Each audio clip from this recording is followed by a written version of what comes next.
I'm Christopher Zweig in Boulder, Colorado for the Boulder International Film Festival, and beforehand I will be reviewing some new movies including Creed 3 with Michael B. Jordan, not only back as Adonis Creed, but also a first-time director, Guy Ritchie's latest film which has been delayed, Operation Fortune with Jason Statham and Cary Elwes, Michael Shannon and Kate Hudson in the literature comedy A Little White Lie, and Idris Elba back as his BBC character in Lucifer, The Fallen Sun. Let's take a look. Just as I thought 2023 would be a bad year for threequels of Magic Mike's Last Dance and Ant-Man and the Wasp Quantumania, here's Creed 3, which unlike those bombs is actually entertaining. Michael B. Jordan, who plays the boxer Adonis Creed, makes his directorial debut, and it's impressive how he handles both jobs. Hey, my man, can I help you? Let me get an autograph? Nah, I ain't signing no autographs, but you get off my car. You don't remember me, huh?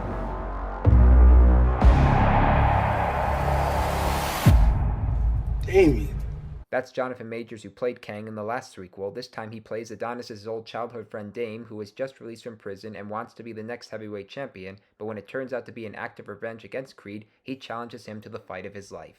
Damien's fighting the world and he's trying to hurt people. I vouch for you. You think you mad?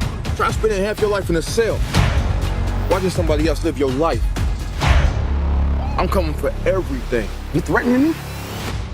Parts of the story may be a bit predictable, but Creed 3 is part of a rare trilogy that doesn't suck. In fact, Jordan is able to pack some emotional punches as both the director and star, and he also guides Majors with a more complex antagonist story than his last character is given. Sylvester Stallone, who played Rocky Balboa, is only here as a producer, but that doesn't mean Jordan should be pig-headed about it, and the fight scenes are enough to have the audience cheering, so check it out! Our next movie is Guy Ritchie's Operation Fortune, Ruse de Guerre, which has been delayed and finally found a domestic release date this week. Unfortunately, it wasn't worth the wait as it fails to stand on its own despite the A-list cast, some of whom have worked with Ritchie before like Jason Statham as super spy Orson Fortune, hence the title, and some who haven't like Aubrey Plaza as a computer girl. The plot involves them trying to find a stolen weapon, which not even the British agency knows what it is at the moment. Lo siento, señor. Lo siento, señor.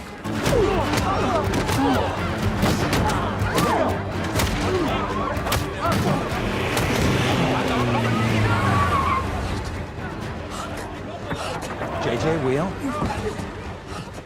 That's Cary Elwes as the main agent, along with Bugsy Malone as the team's point man. Josh Hartnett overacts as a dopey actor who gets roped into their mission through blackmail, as he happens to be the idol of Hugh Grant, as a billionaire arms dealer who plans to sell the stolen weapon. So what we got? Greg Simmons. It's a billionaire arms dealer. Oh, a lot of very serious faces up here, aren't there? You can't catch this fish with conventional lures. I'm sorry? The lure being? Danny Francesco.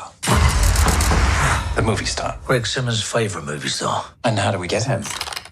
Blackmail. Ruse de Guerre. Very good. Carry on. Operation Fortune has some good stunt work and a likable lead like Statham and a charming co-star like Elwes, but it doesn't distinguish itself from other Ritchie entries because it's basically more of the same with the tough British dialogue and situations that have worked well and funnier before in the past. It tries to allow Statham to carry the film with his acting and fighting skills, and he can handle both positions, but he isn't given the kind of story to allow his character to excel. Ritchie has done better and can do better than succumb to repeats. I hope his next film, The Covenant, will prove me right. Next up, we have A Little White Lie, an unfunny but interesting comedy with a premise about a college literary festival requiring the appearance of an author who has vanished for 20 years. His name is C.R. Shriver, but the letter for him goes to a loser handyman also named Shriver. Only difference is he hasn't even read a book. Michael Shannon plays the phony Shriver, who agrees to attend. They think I'm someone else. I'm not a writer. Everyone's a writer these days. When's the last time you were in a Starbucks? My pleasure to attend your most esteemed and prestigious festival, which is totally my thing. Also is the prize a car. Okay, well. Are you Professor Cary? So you ready for this? No.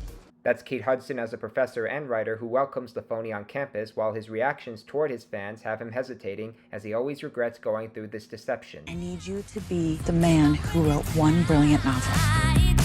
I'm on to you. I'm not Shriver!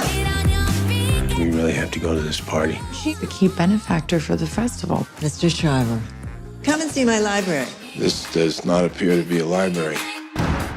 Talk to me about literature. Obviously, he hasn't even seen movies if he doesn't expect the real Schreiber, played by Zach Braff, to show up. That is, if he is the real Schreiber. A Little White Lie is not consistent in the humor, but it is consistent in its writers and even the phony who isn't the jerk, but rather a lost soul, and Shannon does a good job in this role with the right mannerisms. The movie is a bit over the top, but it isn't dumb and it isn't mean-spirited. In fact, there's a good side to it if you read between the lines.